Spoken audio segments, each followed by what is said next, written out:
Brian Jennings is getting ready for his execution right now, scheduled to start in just a few minutes. Thanks for joining us this evening. I'm John Brown. And I'm Luann Sorrell. The crime happened back in 1979.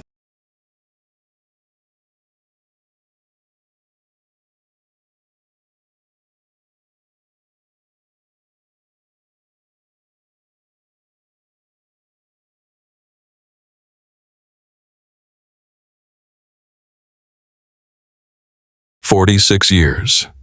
That's how long Brian Frederick Jennings waited on death row for a crime that stole a little girl from her bedroom and left a community in fear. It began in the darkness of a quiet Florida street, with a Marine stumbling toward a home where a 6-year-old slept unaware of the horror about to descend. One impulsive, violent act turned an ordinary morning into a lifetime of grief, investigation, and unending court battles. And today, after nearly half a century, the sentence finally caught up to him. But the question remains, can justice ever truly close a wound like this? Tonight's story is not just about the final minutes of a condemned man. It's about the crime that shattered a family, the decades of legal battles that kept the case in the headlines, and the moment Florida finally carried out the sentence that had been stalled for nearly half a century. Just before dawn on May 11th, 1979, Merritt Island felt like any other peaceful Florida neighborhood. The air was still, the streetlights glowed softly over trimmed lawns, and inside the modest homes, families slept through the final hours of night. It was the kind of community where parents trusted the quiet, where children played barefoot until dusk, and where no one imagined danger could slip through a bedroom window. Inside the Kunash home, 6-year-old Rebecca slept under the warm glow of her nightlight. She was the kind of child people described as gentle, tiny, curious, always holding a stuffed toy under one arm. Her parents, Robert and Patricia, had tucked her in the evening before, expecting nothing more from the morning than the usual routine: breakfast, school clothes, a quick hug before the day began. But somewhere across the island, a 20-year-old Marine named Brian Frederick Jennings was spiraling. He had spent the previous night drinking heavily, drifting from bar to bar, sinking deeper into a haze of alcohol and impulsive, disordered thinking. By the early hours of the morning, instead of heading home, he drifted into the quiet residential area where the Kunash family lived, a place he had no connection to, no reason to enter, except for the growing, dangerous impulse he could no longer control. As the community slept, Jennings moved through the shadows of the street. He approached the Kunash home not as a stranger knocking on a door, but as someone stalking something fragile. He paused at Rebecca's window, drawn by the faint light inside. What he saw, this small child resting harmlessly in her bed, should have stopped any rational mind. But in that moment, he wasn't rational.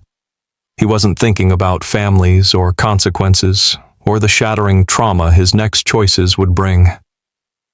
He removed the window screen with deliberate care, lifting it as if rehearsed. The night was silent enough that even the soft scrape of metal against the frame could have woken someone, but nothing stirred. Inside, Rebecca slept without knowing the world had already tilted against her. Jennings climbed into her room, crossing the thin line between a peaceful suburb and a nightmare that would haunt it for decades. In that moment, Merritt Island changed. A community built on trust and routine had no idea that its sense of safety had just been stolen by a single, violent act. By sunrise, parents would be standing on porches in disbelief. Officers would be walking door to door, and the Kunash family would experience a kind of panic that has no words. But in the quiet minutes before the world woke up, a single decision had already broken something that could never be fully repaired. Merritt Island had always been peaceful, but after that morning, it would never feel untouched again. By mid-morning on May 11th, 1979, the quiet rhythm of Merritt Island collapsed into chaos. When Robert and Patricia Kunish walked into their daughter's room and saw the empty bed, the open window, and the removed screen resting on the ground outside, the world seemed to tilt sideways. Parents always imagine they'll know what to do in an emergency, but nothing prepares you for the sight of your child's room violated in the night. Patricia dropped to her knees beside the bed. Robert's voice cracked as he called for Rebecca, knowing deep down she wouldn't answer. Police arrived fast. Within minutes, the quiet street filled with patrol cars, officers, neighbors, and the rising panic of a community that suddenly didn't feel safe. Officers began sweeping the area, marking footprints in the dirt beneath the window, prints that didn't belong to anyone in the household. A detective knelt beside them, measuring the sole pattern. It was a size and tread worn but distinct, the kind used in military footwear. That detail stayed with him. At the canal, only a short walk from the home, a deputy noticed something floating in the water. Moments later, the discovery confirmed every parent's worst fear. Rebecca's small body submerged near the edge, her nightclothes soaked, her hair tangled in weeds. The scene was devastating. Even the most hardened investigators stepped back, struggling to take in the cruelty of what they were seeing. While officers worked the canal, others interviewed neighbors. Several people described seeing a young man moving around the neighborhood in the early hours. Someone they didn't recognize, someone who didn't belong. The descriptions were similar. A white male, early 20s, short hair, slightly unsteady as if intoxicated. Then the first concrete break came. A resident mentioned an unfamiliar Marine who'd been staying nearby with relatives during his leave. His name was Brian Jennings. Detectives headed to the home where Jennings was staying. His aunt told them he had come home before sunrise, stumbling, soaked from head to toe, smelling heavily of alcohol. She assumed he'd fallen into a ditch while drunk. But detectives knew better. There were no ditches filled with water near the bars he'd visited. The closest water source was the same canal where Rebecca had been found. By midday, Jennings was picked up in Orange County on an unrelated traffic warrant. When officers saw him, their suspicions solidified instantly. He matched the witness descriptions exactly. He was still damp, his nerves were unsettled, and his shoes, standard-issue military sneakers, matched the prints from beneath Rebecca's window. At the station, investigators dusted the window frame from the Kunish home. Within hours, a match came back. The fingerprints belonged to Jennings. It was no longer a theory or a suspicion. It was a direct connection between him, the home, and the child who never survived the morning. As the afternoon sun dropped behind the trees, detectives prepared to confront Jennings with the evidence. He tried to deny it at first, shaking his head, mumbling that he didn't remember much from the night before. But the evidence kept closing in. The prints, the shoes, the wet clothes, the witnesses. And finally, the weight of it all cracked him. Jennings leaned forward during interrogation, his voice unsteady, and began to talk. The recorded confession would later become the heart of the prosecution's case. A chilling, matter-of-fact recounting of how he entered a child's room and took her into the night. By the time detectives finished, the community already sensed the truth. A young girl had been stolen from her bed in a place where such things weren't supposed to happen, and the man responsible had been found less than a mile away. One terrible night, one trail of evidence, and a community that would never sleep as deeply again. When the trial opened in early 1980, the courtroom felt heavy, as if the entire county had squeezed into the small Brevard courtroom to hear how a 6-year-old child vanished from her bed. Prosecutors methodically laid out the evidence: the fingerprints on the window, the matching shoe prints, the witnesses who saw Jennings wandering the neighborhood, and the confession he eventually gave detectives. Jurors listened in silence as the taped recording played, Jennings's own voice describing the night Rebecca was taken. Defense attorneys had little room to counter. The case was too strong, the chain of events too clear. On February 7th, the jury returned quickly with a unanimous verdict, guilty on all counts. 3 months later, the judge imposed the ultimate sentence, death, bringing the courtroom to a stillness that lingered long after the gavel fell.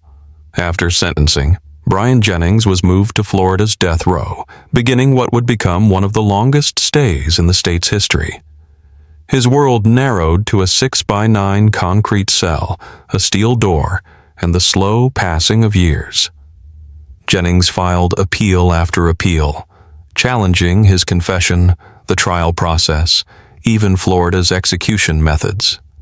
In 1989, he came within a single day of the electric chair before the Florida Supreme Court issued a last-minute stay. But each new legal challenge eventually collapsed under the weight of the evidence. As time passed, laws changed, governors changed, and Jennings aged from a young Marine into an old man locked in a cycle of petitions and denials. For more than 4 decades, the case drifted through the courts, but the sentence never shifted. The clock simply kept ticking. In October 2025, the final chapter in this long saga was written.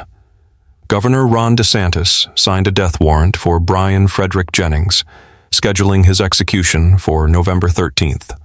Decades of appeals, stays, retrials, all the machinery of delay had run its course. When the highest courts refused relief, the last countdown began. In the cassette quiet hours of his final day, Jennings sat alone in a cell. He made no big public gesture. He declined anything special for a last meal, opting instead for the standard prison dinner.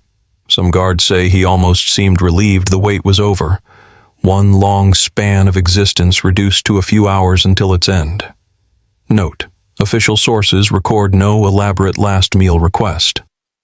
At the moments leading to 6:00 p.m., Jennings was led into the execution chamber at Florida Department of Corrections, a place so many men had entered and so few emerged. Witnesses say he kept his eyes closed, his expression blank, as though the years of confinement had prepared him for the final stillness. When asked if he had any final statement, he replied simply, "No." The staff carried out the 3-drug injection. His chest rose once, twitched, then settled. At 6:20 p.m., he was pronounced dead.